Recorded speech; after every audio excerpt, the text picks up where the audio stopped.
एक दिन एक लाली हम परिक्रमा दे रहे हैं,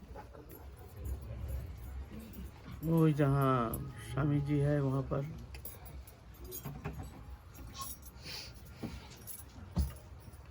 एक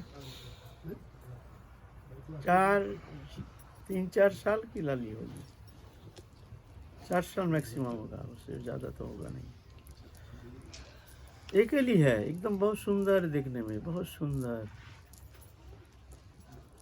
हम परिक्रमा दे रहे हैं स्वामी जी के, वहाँ परिक्रमा दे रहे हैं, हंस रही है हमको देख करके ऐसे करके।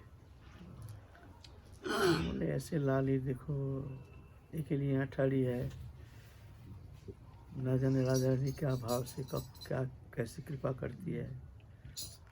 तो हम सामने गए, बोले मैं प्रणाम करूं?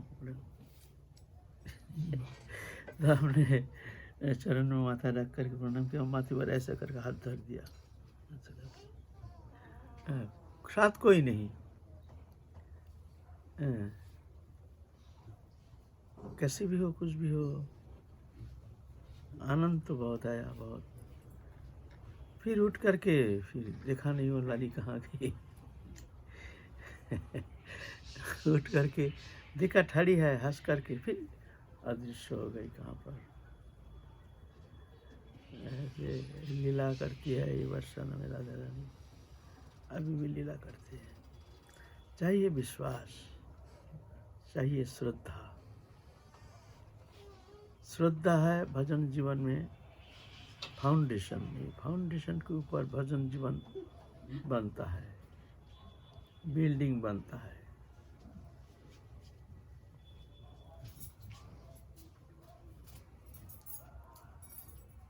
श्रद्धा कहते हैं अन्न अभिलाषित सुन्नतम कृष्ण उनके चित्त वृत्ति विशेष। कोई वासना नहीं, इच्छा नहीं, जगतिक कोई वस्तु पदार्थ के प्रति किंचित मात्र इच्छा नहीं। कृष्ण उन्मुखी चित्त वृत्ति विशेष, अंतकरण की एक दृढ़ लगाव भगवान के प्रति, इसको श्रद्धा कहते हैं। अभी विचार किया जाता, हमारे तो श्रद्धा ही हुई नहीं, तो बिल्डिंग बनेगा कैसे इसके ऊपर? इतना बड़ा बिल्डिंग, 9 मंजिला बिल्डिंग। श्रद्धा, साधु संग, भजन क्रिया, अनर्थ निवृत्ति, निष्ठा, रुचि, आसक्ति, भाव, प्रेम, ये 9 मंजिला बिल्डिंग बनेगा। उसके ऊपर फाउंडेशन अगर दुर्बल हो जाएगा तो बिल्डिंग गिर जाएगी और टिकना मुश्किल है। जितना बड़ा बिल्डिंग है उतना फाउंडेशन भी ऐसा अच्छा होना, कंक्रीट होना चाहिए, है ना। तो हमारा फाउंडेशन ही ठीक नहीं, इसीलिए आगे चल करके भजन जीवन डगमगा जाता है।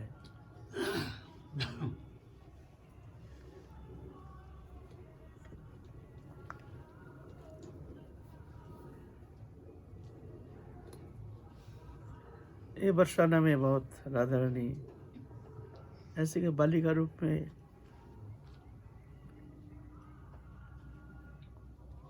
हम पहचान नहीं पाए, लेकिन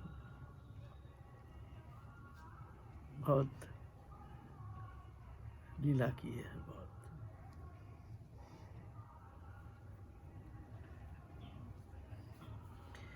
हमारे आलोच्य विषय है शबरी उपाख्यान। और कोई घटना है क्या? हाँ? और कोई एकाद ऐसी घटना बताऊं? जी।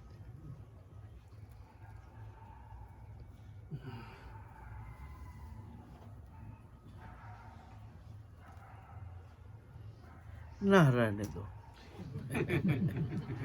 आज तो भूख बड़ी होगी, हैं? अंदर तो खलबली हो गई, हैं? अंदर भूख लगेगी। ना, सब हर चीज बोलना ठीक नहीं, लेकिन है सत्य, इसमें कोई संदेह नहीं। विश्वास होना चाहिए और श्रद्धा होनी चाहिए। श्रद्धा जितना दृढ़ होगी, विश्वास उतना दृढ़ होगा। है सत्य। एकाद कोई घटना है? एकाद घटना देखो सत्य मिथ्या तो हम जानते नहीं हैं, दादा ने क्षमा कर दें। हम जब बरसाना में आए ना थक रहे तो अच्छा, हमारे आलोच्य विषय है शबरी उपाख्यान। शबरी जी पूर्व जन्म के वृत्तांत तो बताए हैं। और राज घराना की थी, उच्च कुल के, लेकिन स्त्री शरीर होने के कारण भजन में नाना प्रकार बाधा विपत्ति संसार जीवन में उनको बाहर निकलने नहीं देते थे।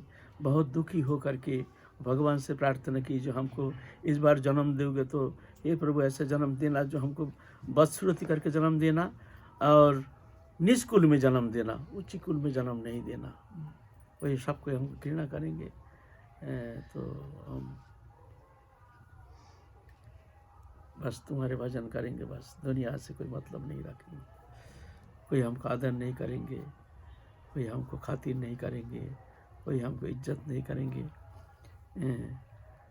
तो ऐसा ही शबरी ने भगवान इच्छा से जन्म लिए हैं, चंडाल कन्या रूप में आकर के साधु संत की सेवा करती है, जंगल में रहती है, फल मूल खा करके अपने शरीर निर्वाह करती है। तो उनकी सेवा देख करके एक मुनि मातंग ऋषि, देखिए जो ये तो बहुत ही सुलक्षणा है। खैर जाति प्रथा तो जन्म से नहीं होता है, कर्म से होता है। भगवान गीता में कहे हैं चतुर्वर्णमय शिष्टं गुण कर्म विभाग, 4 वर्णों मैंने सृष्टि किया गुण और कर्म के विभाग अनुसार, जन्म से नहीं। तो देखिए इसमें तो ऐसे सब दिव्य सात्विक गुण है, ऐसे भगवती श्रद्धा है, अटूट श्रद्धा है, सात्विक भाव संपन्न है। तो इसको हम दीक्षा देंगे। उसको दीक्षा दी है तो समस्त मुनि ऋषियों ने उनको वर्जित कर दिया। निज जाति को दीक्षा देने का कारण उनका समाज जीवन से उनको बहिष्कार कर दिया। तो मातंग ऋषि ने आशीर्वाद करके कह दिया, जी शबरी तू जंगल छोड़ के कहीं जाना नहीं, रामचंद्र तेरे को दर्शन देंगे तो धन्य हो जाएगी। तो इस तरह से सेवा करते रहना। रात के अंधकार में झाड़ू लेकर के बहारू लेकर के जितना साधु संत हैं उनके दरवाजा झाड़ू लगाते हैं। अंधकार में, दिन में देखने से उसको डांटेंगे फटकारेंगे। तो एक दिन वो सुतोषिनी एक नदी थी, उसमें नहा रही थी, वो देख करके मुनि ऋषि ने बहुत नाराज हो गए, उसको बहुत फटकार लगा। तो उन्हें जल को दूषित कर दिया, स्पर्श कर दिया। हम लोग ये नित्य कर्म करते हैं, खबरदार तू इस नदी में तू फिर कभी स्पर्श नहीं करना। संत अपराध के कारण उस जल तो पूरा रक्त वर्ण हो गया, कीड़ा पड़ गया। संत अपराध, संत तो कोई पोशाक नहीं है, संत तो कोई पोशाक नहीं है, संत होता है अंतःकरण। हम लोग भूल धारणा करते हैं, हम लोग पोशाक को ही मान्यता देते हैं। पोशाक, हाँ पोशाक तो सम्मान के पात्र तो है ही है। पोशाक दर्शन मात्र हम उनके लक्षण देख करके हम, एक स्वरूप लक्षण, एक तटस्थ लक्षण। स्वरूप लक्षण है रूप द्वारा पहचान, और तटस्थ लक्षण है गुण द्वारा पहचान। दो पहचान होता है। रूप द्वारा पहचान देख करके हम, एक जन पुलिस, उसको देखते हैं स्टार है या है, देख करके हम आइडिया कर लेते हैं ये समाज सेवी है, ये पुलिस है, पुलिसकर्मी है। लेकिन गुण द्वारा पहचान, गुण होना चाहिए उनमें, है ना। जैसे आप कोई गांव में गए, बोलते हैं भाई इस ग्राम में काला मोटा सा लंबा सा एक आदमी रहते हैं, बोले ऐसा आदमी तो बहुत है। तो यह रूप द्वारा पहचान, बोलते इसमें स्पष्टीकरण हुआ नहीं। तो बोलते और कोई उनमें कोई और कोई लक्षण है, बोलते हाँ वो एक जन कलाकार है, एक जन डॉक्टर है, एक जन बड़े ओ हाँ हाँ हाँ हाँ फलाना फलाना, है ना। तो इसको कहते हैं तटस्थ लक्षण। गुण द्वारा पहचान तटस्थ लक्षण, रूप द्वारा पहचान स्वरूप लक्षण। तो स्वरूप लक्षण से तो पहचान होता है, दाढ़ी है, जटा है, तिलक है, कंठी है, माला है, लेकिन ये सब परिचय नहीं है। इसका मतलब ये नहीं जो इससे ही स्वरूप लक्षण के द्वारा ही पहचान होता है ये संत है। हाँ, संत को सम्मान के पात्र तो है, देख करके हम पहचान कर लेते हैं, इनमें ये सद्गुण राशि से अलंकृत है, भूषित है। संत अनपेक्षा मच्चित्त प्रशांत समदर्शिनो निर्मम निरहंकार निर्दंधा निष्परिग्रह। हम सवारी के प्रसंग में स्पष्टीकरण कर रहे हैं, क्योंकि यह बहुत सारे भ्रमित हो जाते हैं, है ना। तो ये गुण रहना चाहिए, वो गुण जिसमें है वो संत है। चाहे स्त्री हो, चाहे वैश्य हो, शूद्र हो, चाहे ब्राह्मण हो, चाहे कोई भी हो, जिसका अंदर ये गुण दिखने में आता है, संत अनपेक्षा मच्चित्ता प्रशांता समदर्शिना निर्ममा निरहंकारा निर्दंधा निष्परिग्रह। उस दिन इस विषय में हम लोग आलोचना किए हैं। वो संत है, वो संत है। तो गृहस्थ में रह कर के भी आप एक अच्छा संत बन सकते हैं, अच्छा भक्त बन सकते हैं, भगवान के एक परम प्रिय पात्र बन सकते हैं। ऐसा नहीं जो गृहस्थ में रह करके आप संत नहीं बन सकते, आप भगवान भक्त नहीं बन सकते हैं, भगवान के प्रिय पात्र नहीं बन सकते हैं, ऐसे भावना मन से हटा दीजिए। कोई कोई मातृ जाति ये समझते हैं कि हम तो स्त्री जाति हैं, हमारे द्वारा तो भगवत भजन होगा नहीं, शायद हम भगवत कृपा पात्र के हम में है नहीं, पात्रता है नहीं हम स्त्री जाति होने का कारण।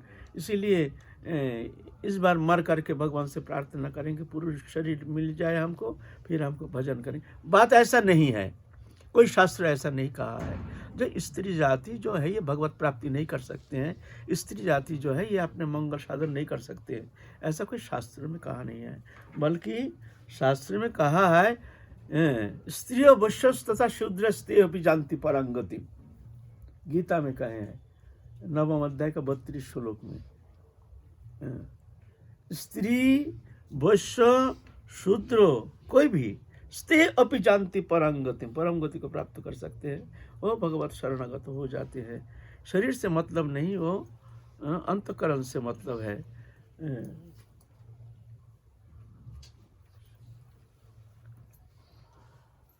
तो भगवान ये देखते नहीं है जो स्त्री है, वैश्य है, शूद्र है कि क्या जाति है, कौन सा जाति है, इसका पोशाक है कि नहीं, इसका दाढ़ी जटा है कि नहीं, इससे भगवान तो ये नहीं देखते। भगवान देखते अंतकरण की। अंतकरण ऐसे जिसका हो गया है वही परम संत है। तो ये संत के गुण जिनमें है वो संत है, चाहे स्त्री हो चाहे कोई भी हो, उससे कोई फर्क नहीं पड़ता है। तो भजन करने के लिए मन से हटा दीजिए जो हम स्त्री है या हम नीच जाति है, निच कुलोद्भव है, ये सब भावना हटा दीजिए। बस हम भगवान के हैं, भगवान हमारे हैं। ममई वंश जीवलोक जीवभूत सनातन मनो षष्ठानि इंद्रियानि प्रकृतिस्थानि कर्षति। मेरे अविनाशी अंश जीवात्मा है, लेकिन प्रकृति का आश्रय करके प्रकृतिस्थ हो करके जीव बन करके संसार चक्र में घूम रहा है मेरे अंश है। अपने स्वरूप विस्मृति ही संसार बंधन का मूल कारण। संसार चक्र में जो घूम रहा है 84 लाख जोनि में, इसका कारण क्या है, इसका जड़ कहाँ है? स्वरूप विस्मृति। मैं भगवान के हूँ, भगवान मेरे हैं। भगवान से हमारे नित्य संबंध हो, अविच्छेद अखंड संबंध हो। संसार से संबंध हमारा था नहीं, है नहीं, होगा नहीं, होता नहीं, हो नहीं सकता है, लेकिन उसका हमने सत्य मान लिया, जिस कारण भ्रमित होकर के भगवत वैमुख्य के कारण, स्वरूप विस्मृति के कारण। स्वरूप बने मैं भगवान के अंश हूँ, सच्चिदानंद भगवान के अंश हूँ, चिन्मय हूँ, दिव्य हूँ, आनंदमय हूँ, मायातीत हूँ, गुणातीत हूँ, इंद्रियातीत हूँ, मैं आनंदमय हूँ। ये सत्य है, ये कोई कल्पना नहीं। जो ये भावना करना, चिंतन करो, चिंतन नहीं, तुम भूल गए हो, भूल को मिटाओ। चिंतन नहीं, ये चिंतन के विषय नहीं है, तुम भूल गए हो अपने स्वरूप को, जिस कारण तुम संसार चक्र में भ्रमित हो रहे हो। भगवान के संबंध से, नित्य संबंध, उसको भूलने के कारण तुम सोचते हो जैसे भगवान जैसे कौन लोक में है, उनसे हमारा संबंध है कि नहीं, वो हमको देखते हैं कि नहीं। ऐसा बात नहीं, वो सबसे निकटतम, सबसे प्रियतम। जगत में जितना निकटतम पदार्थ है भगवान है, सबसे निकटतम उन्हें हमारे आत्मा से रमे हुए हैं, और सबसे प्रियतम। अनंत कोटि ब्रह्मांड में जितना सुख समृद्धि है, जो है प्रियता जो वस्तु है, बोलते भगवान से प्रियतमो जगत में ऐसा कोई वस्तु पदार्थ है नहीं, होगा नहीं, होता नहीं, हो नहीं सकता है। अनंत कोटि ब्रह्मांड के समस्त सुख, माइक ब्रह्मांड के समस्त सुख समृद्धि अगर एकीभूत करके दिया जाए, जो ले लो, और एक तरफ भगवान है, बोलते हैं भगवान से हमारे जो प्रियता है उसका एक कण नहीं, उसका तुलना नहीं हो सकता है। इतनी हमसे प्रियता का संबंधो, नित्य संबंधो, अविच्छिन्न संबंधो, अखंड संबंधो। तुम भूल गए हो, वो भूल को मिटाओ। भूल को मिटाना ही साधना, भूल मिट गया तो सिद्धि। यह है जड़। हम लोग भजन करते हैं लेकिन भूल मिटाने के लिए तैयार नहीं। भूल का ही पुनरावृत्ति। संसार चक्र में मेरा पुत्र कन्या आदि, एक प्रसंग क्रम में आ गए शब्द हमारे सबरी ऊपर खैन कर रहे हैं, लेकिन प्रसंग क्रम में एक बहुत सत्य, एक नित्य सत्य विषय को मैं आलोचना कर रहा हूँ। जिस सत्यता उपलब्धि ना होने का कारण हम भजन करके भी हम आगे नहीं बढ़ पा रहे हैं, क्योंकि हमारे जो स्थिति है, हमारे जो भावना है, ये भावना ठीक नहीं। हम भूल को मिटाने के लिए तैयार नहीं।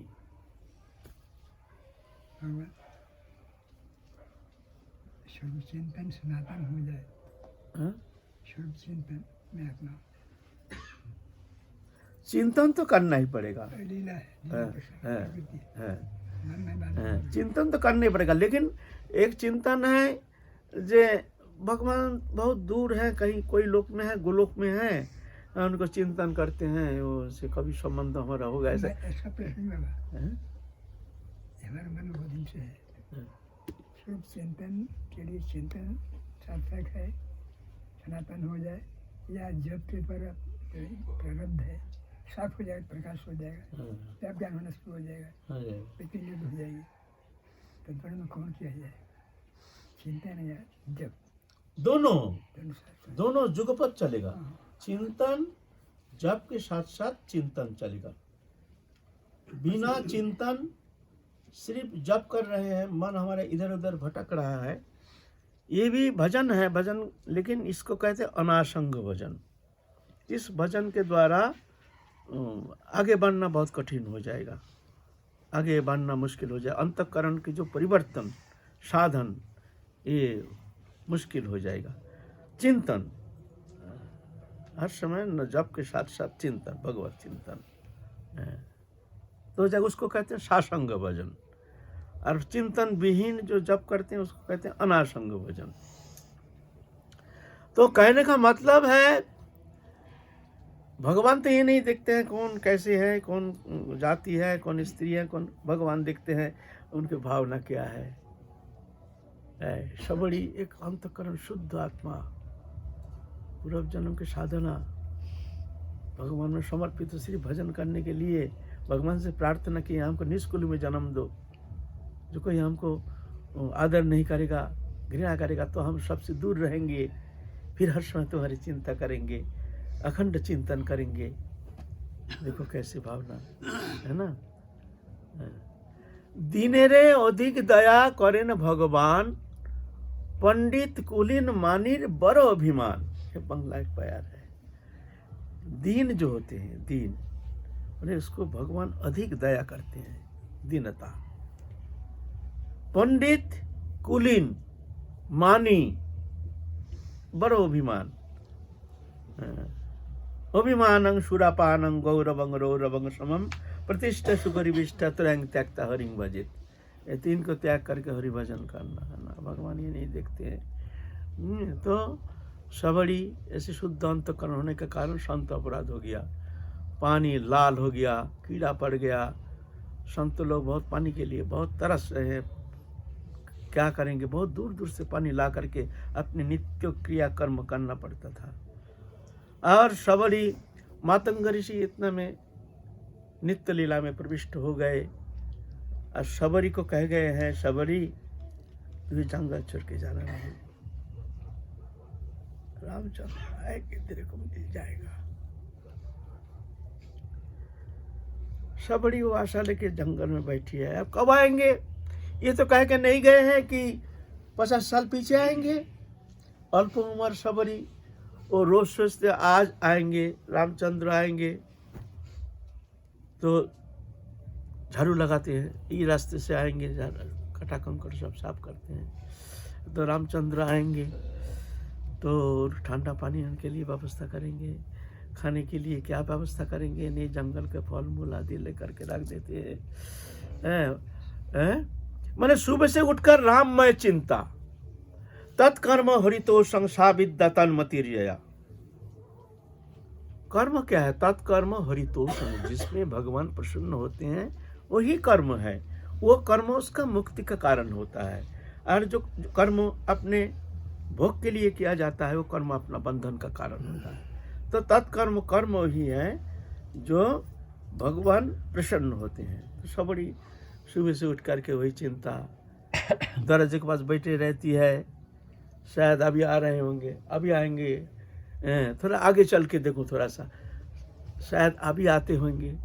संध्या हो जाती है, फिर रोती है बैठे बैठे, आज तो आए ना आराम, आज तो दिन बीत गया, तुम तो आए नहीं, आज का दिन गया, फिर कल नहीं, मन को सांत्वना देती है कि नहीं आज नहीं है, कल आ जाएंगे।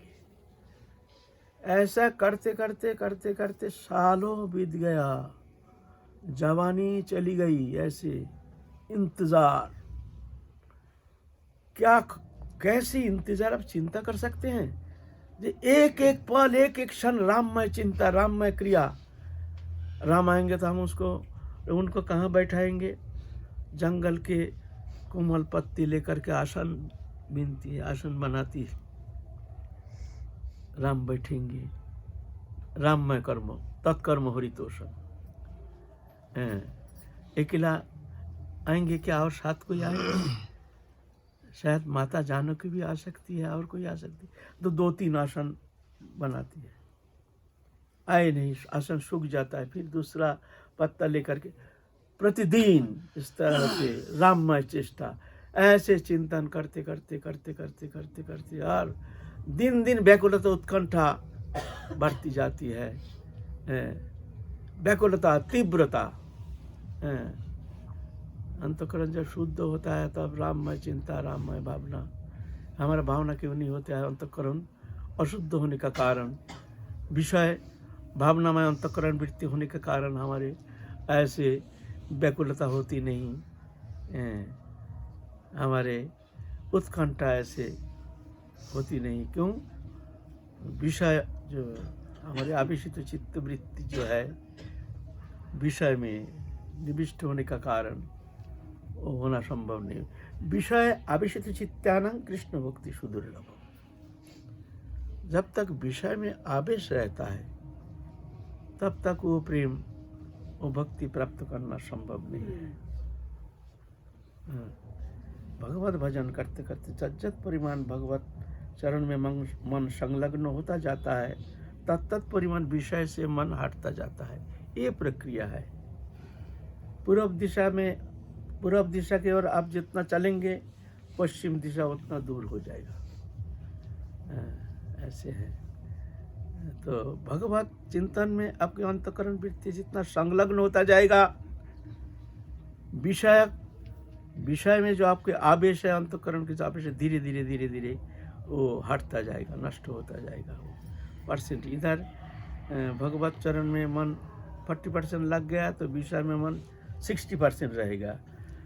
विषय भगवत चरण में मन 60% लग गया तो संसार विषय भोग्य पदार्थ में मन आपका 40% रह जाएगा। भगवान में मन 80% लग गया तो विषय में मन 20% रह जाएगा। ऐसे परसेंटेज है। भगवान में मन लगा नहीं तो संसार से मन हटा नहीं। या तो रोशनी या अंधकार। रोशनी है तो अंधकार नहीं, अंधकार है तो रोशनी नहीं। भगवत विषय है रोशनी, विषय है अंधकार। दोनों एक साथ रहने का कोई उपाय नहीं है। तो सबरी का अंतःकरण वृत्ति निर्मल हो गया। भगवत चिंतन में तल्लीनता, तन्मयता, धीरे धीरे धीरे धीरे धीरे धीरे उत्कंठा व्याकुलता बढ़ते बढ़ते मन एक स्थिति में ऐसे पहुंच गई जो मन एकदम समस्त अंतकरण वृत्ति भगवत चरण में संलग्न होकर के एकदम निश्चल हो गया, स्फूर्ति दशा प्राप्ति हो जाती है। उस स्थिति में, जिस स्थिति में भजन में इतना तल्लीनता तन्मयता, जो उस समय ऐसे महसूस होता है जैसे साक्षात रूप में हम भगवत दर्शन कर रहे हैं, ऐसे महसूस होता है। साक्षात जैसे चिंतन करते हैं, चिंतन नहीं, ऐसे स्फूर्ति दशा प्राप्ति होती है जो साक्षात हम भगवान के सानिध्य प्राप्त किए हैं, भगवान आए हैं, उनकी सेवा कर रहे हैं। ऐसे फिर जब थोड़ा बाह्य दशा आ जाती है, फिर जाके रोना पीटना, ओहो ये तो हमारी कल्पना, ये तो हम चिंतन कर रहे थे, रामचंद्र तो आए नहीं, फिर रोना पीटना शुरू हो जाता है। फिर मन को सांत्वना देती है, धीरे धीरे मन फिर निविष्ट हो जाता है, फिर अंतर जगत में प्रवेश कर जाता है और फिर स्फूर्ति दशा प्राप्त होकर के साक्षात जैसे ठाकुर जी का सानिध्य प्राप्त कर रहे हैं। ऐसे लीला चलती है साधक जीवन में। बहुत सुंदर एक अद्भुत अवस्था। ये अचिंत्य, ये चिंता के अगम्य विषय है, ये कल्पना के अगम्य विषय है। श्रद्धा साधु संग भजन क्रिया अनर्थ निवृत्ति निष्ठा रुचि आसक्ति भाव प्रेम, साधन भक्ति दशा, भाव भक्ति दशा, फिर प्रेम भक्ति दशा।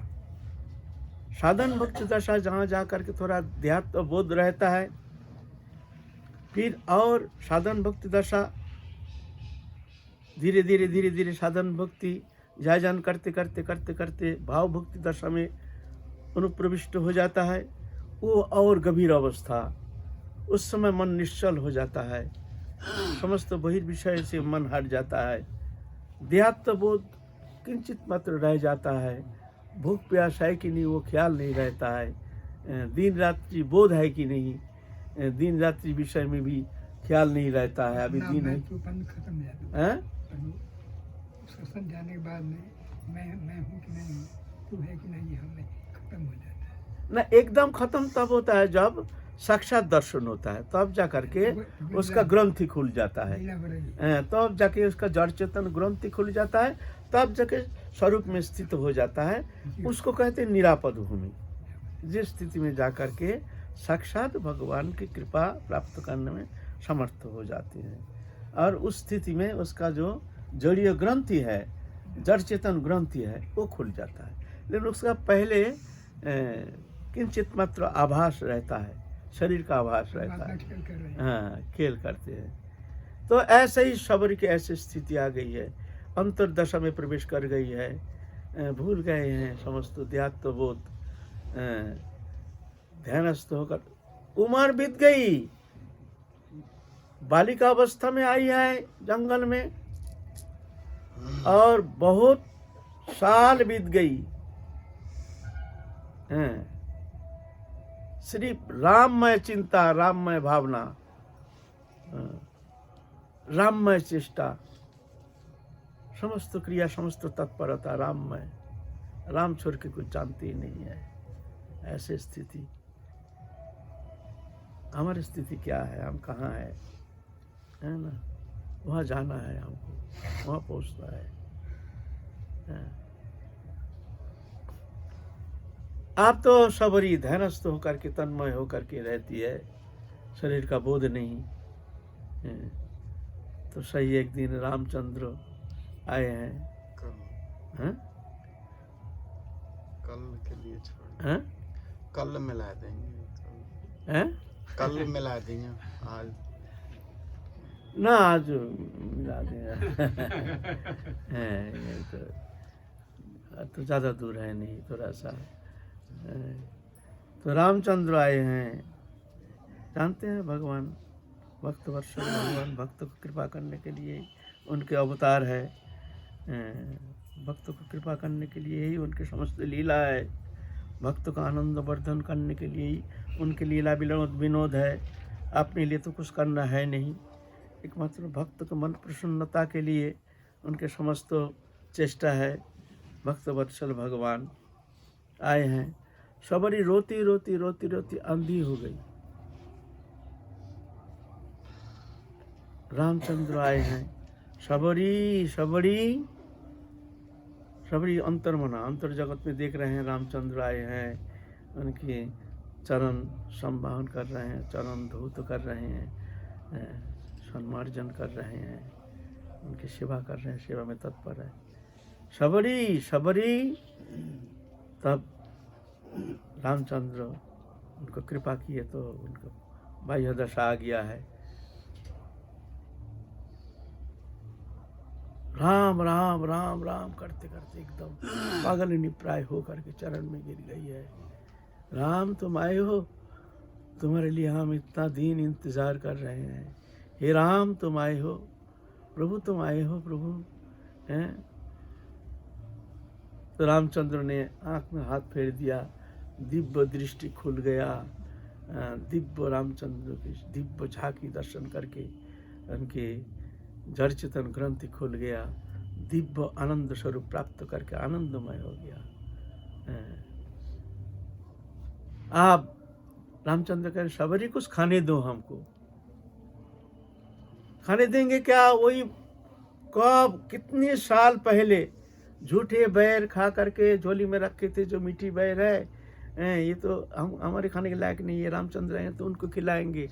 जब मन बैर खाती है ना, तो जिस बैर मुंह में दे करके देखती है कि बहुत सुंदर मीठी है, उसको राख देती थी। नहीं, हम नहीं, ये रामचंद्र खाएंगे, ये वाला बहुत सुंदर है, ये वाला बहुत सुंदर है।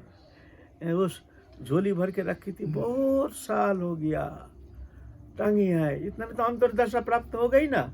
अब तो बहिर्चेष्टा है नहीं। जब अंतर्दशा प्राप्त होती है तब जाके बहिर्चेष्टा छूट जाता है। हमारे बहिर्क्रिया हम कैसे करते हैं? मन के द्वारा करते हैं। मन जब तक हमारे बहिर्वृत्ति में संलग्न रहता है तब जाकर के हमारे बहिर्क्रिया कर्म होता है ना। लेकिन ये मन जब भगवत चरण में एक तल्लीनता आ जाती है तो जाके बहिर्वृत्ति छूट जाती है। ये प्रक्रिया है। तो टांग के रखे हैं वो झोली। राम को क्या खाने दें? प्रभु तुमको हम क्या दें, हमारे तो कुछ नहीं। सबरी देखो झोली में, देखो क्या है सबरी, उस झोली में देखो कुछ होगा। सबरी की याद आई, बहुत सालों पहले झोली में रामचंद्र के लिए रखी थी वो। हाँ प्रभु तुम ये खाओगे, ये खाने का चीज़ है प्रभु। नहीं सबरी, हमको बहुत जम के भूख लगी है। भगवान तो ऐसे भक्त के प्रिय वस्तु जो भी है, भगवान उसको बड़े आनंद के साथ स्वीकार करते हैं। भगवान तो ये नहीं देखते हैं वो कौन सा वस्तु है, कैसी वस्तु है, बस प्रेम होना चाहिए। तो झोली लेकर के रामचंद्र खा रहे, लक्ष्मण को दे रहे हैं। लक्ष्मण सोचते हो, धरो पकड़ो लक्ष्मण पकड़ो। लक्ष्मण देखते हैं ये कोई खाने की चीज है, ऐसे फेंके बाहर। ये तो भक्त वत्सल भगवान है, ये तो खा लेंगे, ठीक है भाई, ये कोई खाने का चीज है? सालों पहले वो कैसे सूख करके लकड़ी हो गया और उसमें कुछ है नहीं और वो खाने लायक नहीं, बदबू हो गया। रामचंद्र तो खा रहे हैं, लक्ष्मण उठा कैसे फेंक दिया। और वो जाके गंधमादम पर्वत में वो जोड़ी बूटी बनाए, लक्ष्मण के शक्ति सेल में जो हनुमान लाए थे ना पर्वत उठा के, वो ही जाकर के बूटी बना है। वो खा के लक्ष्मण का चेतन आया, ऐसा कहते हैं। फिर जाके रामचंद्र कहते हैं सबरी हमसे वर मांगो। तो बोलते हैं प्रभु वर क्या चाहेंगे? प्रभु आप हमारे ऊपर प्रसन्न हैं, हमको भक्ति चाहिए, आपके चरण कमल में हमको भक्ति दो प्रभु। बस आप छोड़ के हमको और कोई वस्तु पदार्थ जागतिक उद्देश्य मन कोई वस्तु पदार्थ के प्रति किंचित मात्र इच्छा ना रहे। बस बोलते हैं तुम्हारी तो अचला भक्ति हो गई, तुम चिंता मत करो। फिर गए हैं रामचंद्र। इधर तो सबरी तो अपने समस्त जो उनके जो साधन अंतिम पर्याय में आ गया। आप रामचंद्र के दर्शन करके उनका तो जड़ चेतन ग्रंथि खुल गया, अब निरापद भूमि में पहुंच गया। राम चिंतामय हो करके वो बैठे हैं। रामचंद्र गए सब मुनि ऋषियों के पास, तो नरोत्तम धारण करके आए हैं ना, सब जानते हैं ये पूर्ण ब्रह्म सनातन है, लेकिन भगवान जब लीला करते हैं ना, नर लीलावत नाहं प्रकाश सर्वस्व जोगमय समावृता मूढ़ोयं न विजानाति लोकमम अजम अव्ययम। मेरे चिन्मय लीला में सर्वत्र प्रकाश नहीं करता हूँ। ये मूढ़ो व्यक्ति मेरे को जान नहीं पाता है। मूढ़ोयं न विजानाति, वो मेरे को जान नहीं सकता है। अजम अव्ययम, जन्म रहित मैं अव्यय हूँ, मेरे को जान नहीं पाता है। तो मुनि ऋषि जानते हैं पूर्ण ब्रह्म सनातन, लेकिन तो मनुष्य तो उदाहरण करके आए हैं ना, तो उसने हो सकते हैं भगवान है। फिर अपराध के कारण मन में वो संदेह भी थोड़ा रह गया है, पूर्ण विश्वास भी है नहीं। तो रामचंद्र कहते हैं आप लोग सब ठीक है ना, बोलिए आप लोगों के लिए कोई सेवा हो तो, हमारे लायक कोई सेवा हो तो बताइए। तो कहते हैं प्रभु सब तो इधर आनंद है, लेकिन वो पानी के बड़ा समस्या है। तो प्रभु ये नदी जो है, ये पानी को ज़रा ठीक कर दीजिए, आप तो भगवान हैं, हम लोगों के लिए पानी बहुत ज़रूरी है। पानी बिना तो साधु संत से चलना बड़ा मुश्किल हो जाता है, हर क्रिया में पानी चाहिए। तो बोलते हैं ये कैसे होगा, देखो हम तो एक साधारण मनुष्य हैं, ये कैसे हम ठीक है। नहीं प्रभु आप थोड़ा चरण धो दीजिए इसमें, उसमें सब निर्मल हो जाएगा। तो आप लोग जब कह रहे हैं चलिए, तो जाके चरण धुए हैं रामचंद्र, वो और लाल हो गया और खून जैसे हो गया और कीड़ा पड़ गया। तो देखिए ना, कह रहे हैं ना, जो हमारे अंदर इतना सामर्थ्य है नहीं, तो प्रभु क्या करें। बोलता है देखो यह सबरी जो है ना, वो बहुत भक्तिमती है, भगवान के बड़े प्रिय पात्र हैं। देखो चाहे वो अगर ये चरण धोएंगे ना, तो शायद निर्मल हो सकता है। तो रामचंद्र कह रहे हैं, उन लोगों का मन में तो उतना विश्वास तो है नहीं, फिर भी बोलती है चलिए जा कर के सबरी को बुला के लाए। तो रामचंद्र कह रहे हैं सब मुनि ऋषि गए हैं, माँ सबरी थोड़ा चलो, थोड़ा चरण स्पर्श करो स्रोतस्विनी नदी में, थोड़ा अपने चरण धो दो। सबरी तो कहते अरे मैं चंडाल कन्या हूँ, मैं नीच जाती हूँ। प्रभु आप लोग ये क्या कह रहे हैं, ऐसे तो होना संभव नहीं है। प्रभु ऐसा आदेश मत कीजिए, हमारे द्वारा ऐसे संभव है नहीं। नहीं नहीं नहीं सबरी चलो तुम। रामचंद्र कहते सबरी तुम चलो। तो सबरी जाकर चरण स्पर्श करने के साथ एकदम निर्मल सुंदर स्फटिकवत स्वच्छ निर्मल पानी हो गया। कहाँ कीड़ा मकोड़ा कुछ नहीं, एकदम सुंदर पानी।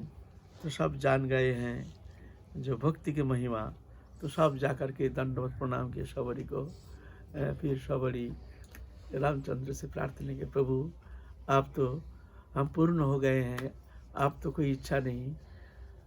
तो रामचंद्र आशीर्वाद किए हैं, सबरी वहाँ अपना शरीर त्याग करके सधाम चले गए, है ना। तो भक्ति ऐसे कोई जाति वर्ण इसके आधार पर नहीं है। भक्ति तो परम स्वतंत्र है। कोई भी जो भगवान में शरणागत हो करके जो भगवत उपासना करते हैं, चाहे कोई भी जाति वर्ण निर्विशेष, कोई भी भगवान के शरणागत हो जाते हैं, भगवान उसको तत्क्षणात् कृपा करते हैं। उपी चेत शुद्राचार भजत ममन अन्य भाग साधुरव सम्मंतव्य सम्यक भवसित ही स क्षिप्रंग भवति धर्मात्मा सशंति निगच्छति कौन तो प्रतिजानी ही नमे भक्त प्रणश्यति। अति दुराचारी व्यक्ति भी मेरे शरण में आता है तो उसको दुराचारी नहीं समझना, मैं उसको साधु बना देता हूँ। अर्जुन तुम प्रतिज्ञा करके कह सकते हो मेरा शरणागत भक्त कभी नष्ट नहीं होता है। जय जय श्री राधे।